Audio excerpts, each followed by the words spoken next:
Professor Wanderson and I were required to go on a mission at the time to relocate the Deathly Hallows again from near Mount Schaefer in Old Crow. The muggles would soon be building the Alaska Highway. Although it wasn't anywhere near Old Crow, Professor Tahati Irvine didn't want a third relocation in Western Canada, especially with so many changes, like we had the advancements in radar technology proliferating in the 1930s, and then the attention around oil seeps from the bluffs overlooking the Mackenzie. So she was worried that they might start paying attention to the oil seeps from the bluffs overlooking the Porcupine River around Old Crow, and that could be a little risky for us when we consider the Deathly Hallows. She was grateful to Ogilvy for helping her locate these unexplored sites in Western Canada, but it was time to find another site, and that meeting in 1941 was what kind of softened my tone even more.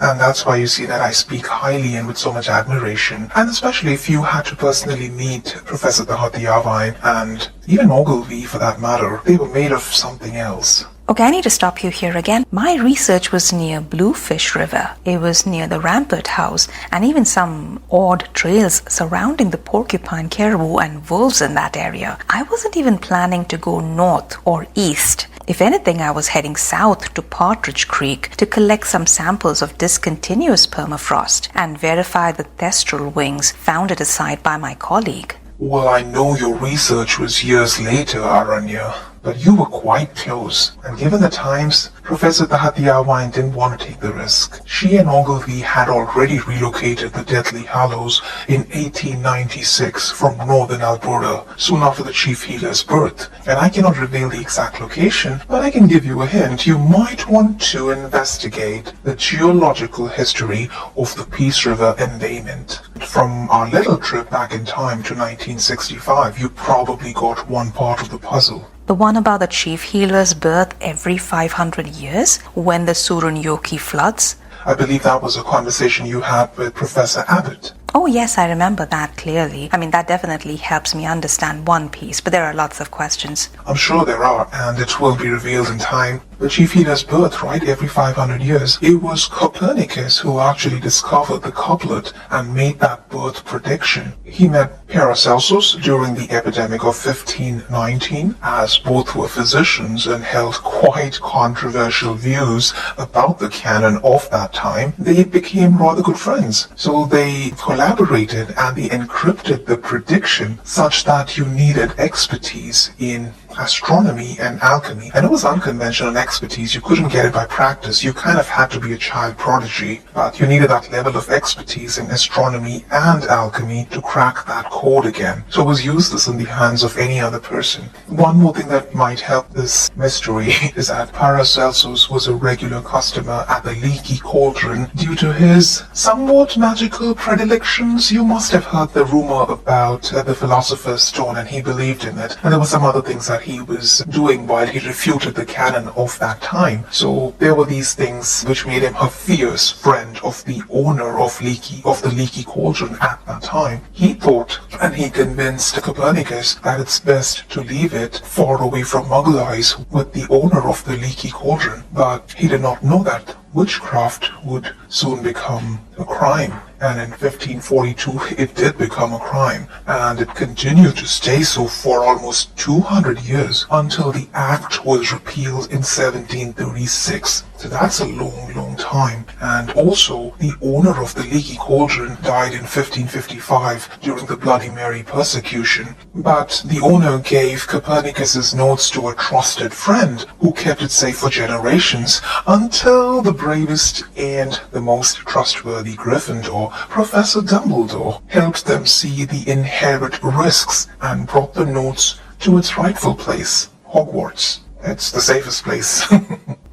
Yeah, I guess you do have the Forbidden Forest and you can keep it there forever. So that was definitely a good place, and it was good that he managed to convince that family. It's odd to me every time I meet Professor Wanderson, or at least when I used to meet him. he passed away in 2013.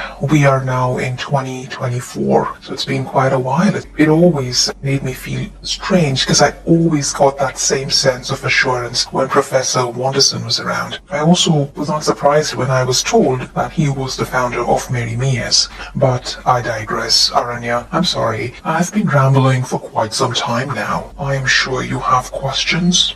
I think Professor Tahatiyavain cracked the code, didn't she? And how does Ogilvy come to the scene? What's his role in our scheme of things? And very strangely, I find that our founders are born after our school's founding year of 1917. For example, Professor Wanderson was born in New Zealand in 1922. Are these just ceremonial? No, not at all. And yes, Professor Tahatiyavain did crack the code, but with some help from Cassandra Trelawney. And actually, she is the reason we have founders who were born after the founding year of the Frazden School. When I was asked to be the headmaster, we had only William Long, the founder of your house, Mary Pelle. I was a bit confused at that time because I was under the impression that Professor Tahatiyavain, William Long, and William Ogilvy were the founders, and that they had only 3 houses, unlike Hogwarts. I even asked them if they deliberately left out the Slytherin house at the Frazden School. There was no Voldemort precedent at the time. He wasn't even born.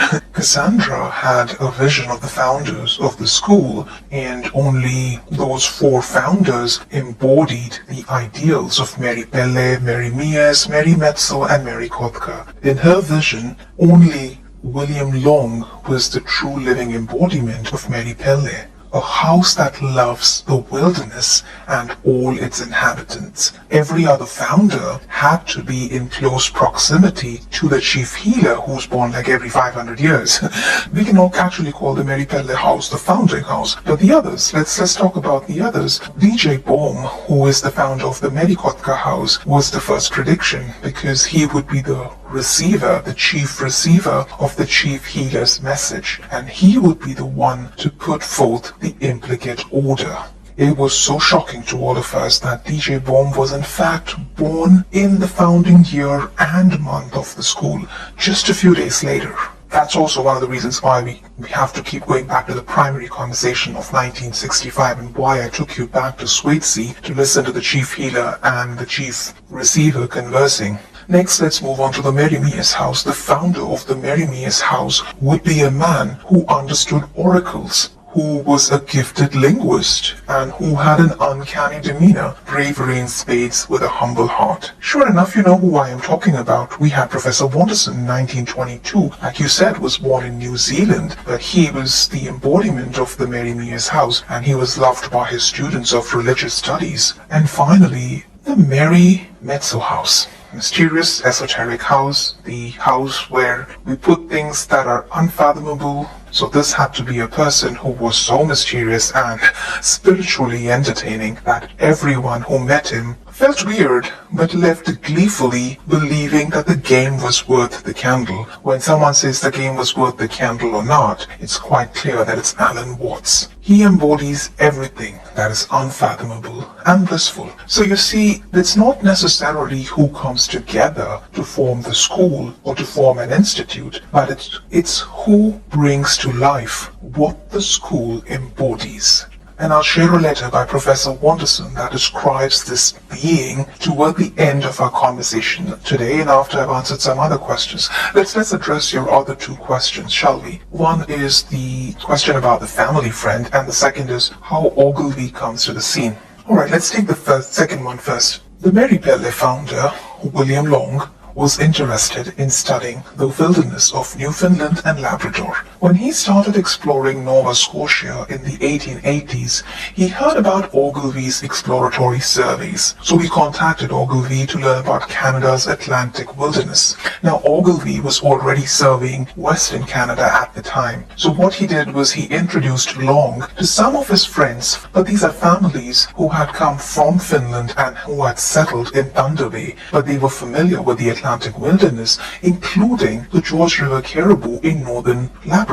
And it was during these many interactions that Long heard about Professor Hathiavine, who was about, I think, 8 or 9 years at the time. She seemed naturally gifted in astronomy to him, and he always called her a child prodigy. Long's writing inspired her to learn about herbology, and that stayed with her for years as she started excelling at potion making, and slowly she started being known as the alchemist. It was Long who introduced Ogilvy and Professor Hathiavine, and the three of them spent months discussing Ogilvy's explorations in Western Canada. Before we go down that rabbit hole, let's circle back to Professor Hathiavine and Copernicus. She and Professor Dumbledore started at Hogwarts at the same time. She was sorted in Ravenclaw and he in Gryffindor. Now I know, Aaranya, how you feel that Luna should be in Hufflepuff, Harry in Slytherin, Ron in Gryffindor, and Hermione in Ravenclaw. So you should be glad when I tell you that at least these two best friends were in different houses.